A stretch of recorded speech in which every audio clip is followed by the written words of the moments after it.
Nuclear power plant has been taken off the grid, exacerbating energy worries in the country. Deutsche Welle correspondent Lars Halter is in Berlin and joins me now. Lars, what does this mean for the rest of Europe? Well, yeah, that's a problem, of course, for all of Europe. Zaporizhzhia was occupied by Russian troops since March, Zaporizhzhia being the largest power plant there in Ukraine that you've just mentioned. And it has been suffering from repeated shelling, damaged power lines over the last couple of months, and other infrastructure was damaged as well. But 2 out of the 6 reactors were still functioning until now, and now it has to, like you said, it had to be taken off the grid for the first time ever. Now, here's the problem for Ukraine. Zaporizhzhia is the single biggest power supplier for the country, and of course that raises a very simple question for Ukraine: how do you keep the lights on? But it also, of course, illustrates a bigger problem for Ukraine and for Europe. We are, of course, in the midst of an energy crisis, and once again this whole incident shines a light on nuclear energy and its risk. The world, of course, hasn't forgotten about Chernobyl. Also, of course, that happened in Ukraine back when it was still part of the Soviet Union. An accident at Zaporizhzhia, we are told, could be way worse than what happened in Chernobyl, and it would, of course, pose a huge threat to the whole world, to the whole continent here. There's a nuclear cloud, radiation, pollution, and of course it clearly shows now why Germany has been so hesitant lately to revive its nuclear reactors. Germany, of course, itself being in an energy crisis after Russia cut supplies here, and Germany is eager to replace Russian deliveries with coal rather than nuclear, even though, of course, everybody knows that coal is not ideal either. Of course, that exacerbating some climate problems we're already having, but now we're learning again from the incidents here in Zaporizhzhia that yes, nuclear is also a big problem.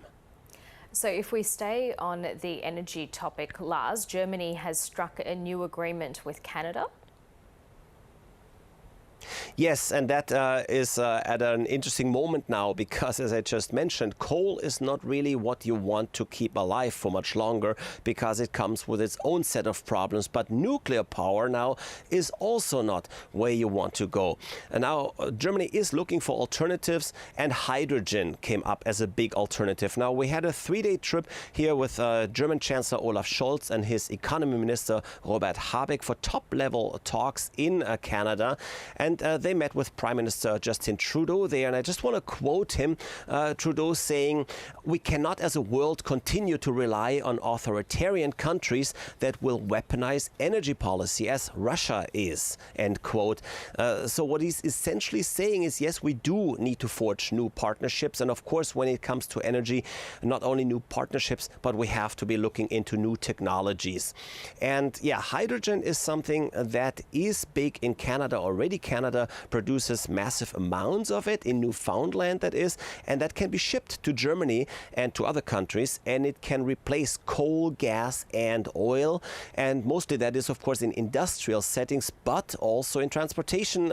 Think hydrogen-powered cars. Yeah, so what's next for Germany and other countries? You were talking there about hydrogen power. Is there a push to find new energy solutions?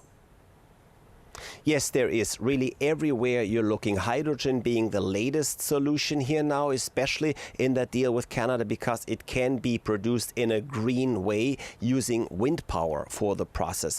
But of course, there's other things changing in Germany as well. Germany, unfortunately, much like some other countries as well, Germany has not invested as much into renewables over the last decade as they should have. And that's partially due to those typical NIMBY politics. Not in my backyard. Everybody, of course, supports wind power, but nobody wants to see a wind turbine next to their quaint little town or on top of their mountain.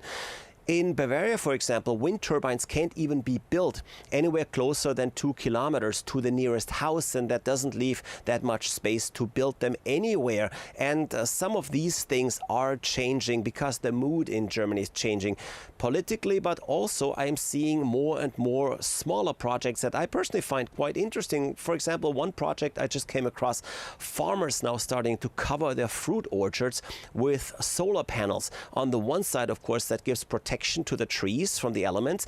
We've seen, due to climate change, hail and heavy rain more frequently, but also on top of those trees having solar panels. That means while the trees are growing, right above you can produce enough electricity to power some nearby neighborhoods. So we're seeing a lot of these smaller projects as well. So I would say really firing here on all cylinders to see that we can satisfy all our power needs and become more independent. Lars Halter reporting from Berlin. An 80-metre Soviet spire commemorating the Red Army's victory over Nazi Germany